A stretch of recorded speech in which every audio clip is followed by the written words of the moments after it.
Megyn, Brett?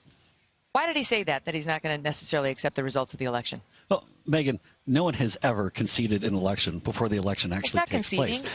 Nobody wants an Al Gore who goes out and concedes, and then unconcedes, and concedes again. It's not conceding. It's do you trust in the integrity of the process? Will you accept the results, win or lose? Let me tell you exactly what Mr. Trump was doing tonight. He was putting those who might be looking to commit voter fraud, he's putting them on notice that we're going to be watching, and we're going to make sure that we have honest and fair elections. That's what he's doing. So he doesn't trust in the integrity of the American electoral system. He wants to make sure that we have honest and fair elections. It's leverage. That's exactly what Mr. Trump is saying. Against whom? Those who'd commit voter fraud. How will he then exercise that leverage if he's displeased with the results? Well, you want to go and make sure that people know that we're going to be watching exactly what's going to be happening, and we're going to make sure that the election is certified, and we're going to make sure the election is conducted honestly and forthright, and then we'll address it after that. Jason, but look, here's the thing. We're going to win this election. We believe that tonight was a great shot in the arm for this campaign. With 3 weeks to go, this exact kind of energy that we need heading into the election. We feel really good. This is easily Mr. Trump's best performance. He really took Hillary to task on her failed 30-year record. She had no answers for her role in destroying the Middle East.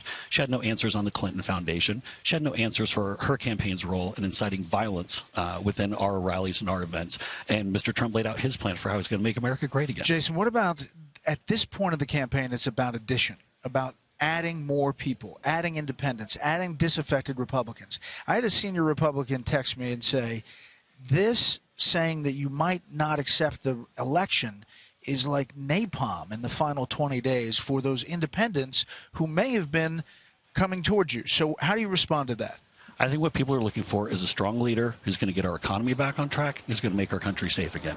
And that's exactly, and Mr. Trump is laying out the case for why he is that leader. Look, I understand that the Democrats, that their heads are exploding tonight, that they want to go and make it about this because their candidate did very poorly in the debate. Hillary did very poorly. Mr. Trump did fantastic. And so, look, we think Mr. Trump did great, and why did he say that he doesn't know any of those accusers when we know that he does? Well, first of all these accusations, 100% completely false. There hasn't been any evidence that's been put forward. What is evidence? Evidence would be a testimonial by somebody who heard the story at the time.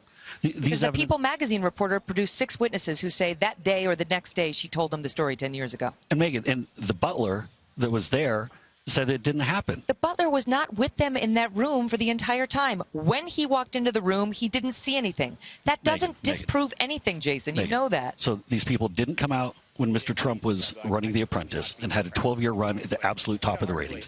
They didn't come forward when he announced. They didn't come forward when he won the nomination. They came forward after he said he likes to grab them by the crotch and then denied he'd ever done it. That's when they came forward. They came forward in the final several weeks of a campaign with an effort of swinging this election.